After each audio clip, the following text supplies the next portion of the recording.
अस्सलामुअलैकुम, welcome to JICA studio. कैसे हैं आप सब लोग? उम्मीद करती हूँ सब खैरियत से होंगे।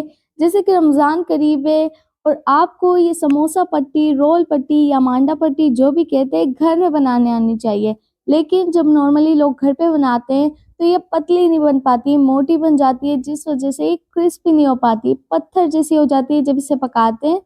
कौन सी गलतियाँ हैं, कौन से अंदर के राज़ है जो आपको नहीं पता, आज इंशाल्लाह डिटेल के साथ मैं आपको बताऊँगी। इस वीडियो को देख लेने के बाद इंशाल्लाह मार्केट से मिलने वाली जो रोल पट्टी है, उससे अच्छी पट्टी आप घर पे बना सकेंगे, ये मेरा आपसे वादा है। तो चलें इसको बनाना शुरू करते हैं। तो सबसे पहले यहाँ पे हमने लिया है मैदा। मैदे को आपने अच्छे से छान के इस्तेमाल करना है, ठीक है? अगर इसमें कोई ऐसी-वैसी चीज़ हुई तो रेसिपी आगे जाके ख़राब हो सकती है। जितना भी आपने बनाना है उतना मैदा ले लें। यहाँ पे मैंने 2 प्याली मैदा लिया है। 2 प्याली के हिसाब से तकरीबन 1 टीस्पून नमक जाएगा और 2 टेबलस्पून कुकिंग ऑयल या घी के ऐड करने। अब इस रेसिपी में चीज़ों का इतना इशू नहीं है, आपने कितनी ऐड करनी है, कितनी नहीं। असल इशू है इसके तरीके का, जो अगर आपको पता हो तो रेसिपी बहुत आसान हो जाती है। अच्छे से इसको मिक्स करेंगे और उसके बाद इसको पानी डाल के एक डो बना लेना है, क्योंकि यहाँ पे एंड में जो फाइनल लुक होती है, फाइनल रेसिपी होती है, उसमें हमें बारीक पट्टी चाहिए होती है। इसलिए डो को आपने बहुत सख्त नहीं बनाना। जिस तरह समोसे की डो होती है, जो हमारा देसी समोसा होता है, उस तरह से नहीं। इसको आपने नॉर्मल सी डो बनाना है, बहुत हार्ड या हार्ड नहीं होनी चाहिए। इसको हल्का सा सॉफ्ट ही रखना है। हल्का सा पानी ऐड करते-करते इसका एक बनाना है डो। डो बना लेने के बाद आपने इसको कम से कम 10 से 15 मिनट का स्टे ज़रूर देना है। यहाँ पे तकरीबन 15 मिनट के स्टे के बाद हमने इसके बनाने हैं पेड़े। अब ये अहम चीज़ है, पेड़े किस साइज़ के बनाने हैं। पेड़े छोटे बड़े हो गए तो ये सही साइज़ की पट्टी नहीं बनेगी, ठीक है? उसके लिए ये एक रेगुलर सा तरीका है, जिस साइज़ के आप घर पे रोटी बनाते हैं ना नॉर्मली, उससे आपने छोटा पेड़ा लेना है, ऑलमोस्ट उससे हाफ़, ठीक है? उससे हाफ़ साइज़ का पेड़ा लेंगे और जितने पेड़े इसके बनेंगे आपने उतने ही गोल से इसके पेड़े बना लेने। और पेड़े बनाने के बाद आपने इसको थोड़ा-सा स्टे देना है, तकरीबन 5 या 10 मिनट का ज़रूरी दें। इससे क्या होगा, इसकी शेप सेपरेट हो जाएगी। चलिए जी, ये तकरीबन इसके 8 से 10, 11 पेड़े बन गए हैं।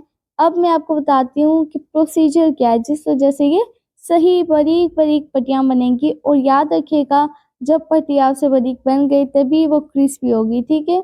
मोटी हुई तो वो पत्थर जैसी हो जाएगी पकने के बाद।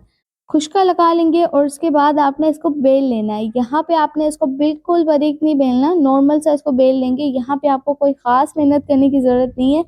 अहम चीज़ जिसका आपने यहाँ पे ध्यान रखना है वो ये कि इस रोटी को आपने गोल बेलना है और सभी रोटियों को आपने सेम साइज़ का ही बेलना है, ठीक है? यहाँ पे देखिए रोटी बन गई है, इसी तरह से बाकी रोटियों को भी बना लेना है। तो यहाँ पे एक रोटी हम पकड़ेंगे, नीचे मैंने खुशका लगा लिया है। अब आपने क्या करना है, इसके ऊपर लगा लेना है थोड़ा-सा ऑयल या घी। अब ये ऑयल और घी जो भी आप लगा रहे हैं ये बहुत इम्पोर्टेंट है, इसके बगैर आपकी जो रोटियाँ हैं वो आपस में जुड़ जाएँगी और आपसे वो सेपरेट नहीं हो पाएँगी और पूरी रेसिपी का काम ख़राब हो जाएगा, इसलिए इन दोनों चीज़ों को फ़ॉलो करना है। देखें, मैंने इसके ऊपर खुशका लगा लिया है। अब इसके ऊपर मैं दूसरी रोटी रख रही हूँ। तो इस तरह से मैंने दोनों रोटियाँ रख ली है, अब इसको बेलना है, बहुत आसानी से ये बेल जाएगी, बिल्कुल भी आपको मुश्किल नहीं होगी।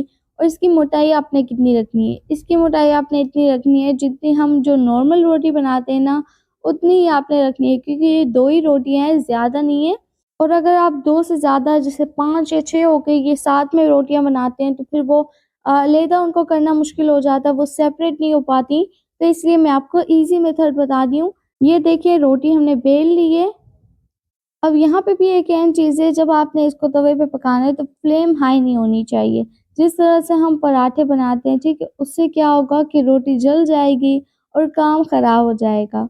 तो इसको हम लो मीडियम पर ही पकाएँगे।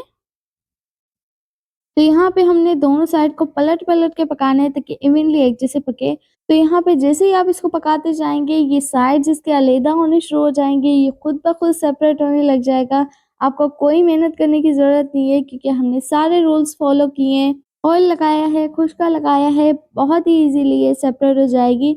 और याद रखिएगा, मार्केट से फ्रीज़र की फ्रीज़ हुई भी मिलती है ना, आपको भी अच्छे से पता है, बंदा ख्वार हो जाता है लेकिन वो सेपरेट नहीं हो पाती। और ये चेक करें कितनी सॉफ्ट बनी है ये। मैं आपको समोसा पट्टी भी बनाने अभी सिखा देती हूँ।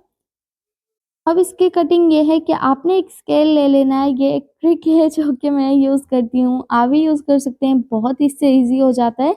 तो 3-3 इंच की बीच की पट्टियाँ हम निकाल लेंगे और साइड्स इसके हटा देंगे। तो ये हमारी समोसा पट्टी जो है वो रेडी हो गई है और इसको आप फ्रीज़ भी कर सकते हैं। फ्रिज के अंदर ये तकरीबन 4 दिन तक ख़राब नहीं होती और फ्रीज़र के अंदर ये 1 महीना निकाल देती है। अब आपने इसका समोसा कैसे बनाना है, बच्चों वाला काम है, बिल्कुल भी मुश्किल नहीं है। इस तरह से रख के त्रिकोण बनानी है जहाँ पे मैं आपको दिखा रही हूँ। उसके बाद इसको पलट लेंगे, पलटने के बाद अब यहाँ पे देखें बिल्कुल साथ मिलाना है, जो गोल है, जो कोने हैं वहाँ से सुराख नहीं मिलना चाहिए बिल्कुल भी। अब इसके अंदर ऐड करके आप यहाँ पे लई लगा लें और इसको बना सकते हैं ईज़िली। और अगर आपको ये वीडियो पसंद आई तो लाइक एंड सब्सक्राइब ज़रूर करें, अपने दोस्तों के साथ शेयर करना ना भूलें। मिलते हैं नेक्स्ट वीडियो में, तब तक के लिए आप अपना ख़्याल रखिएगा। अल्लाह हाफ़िज़।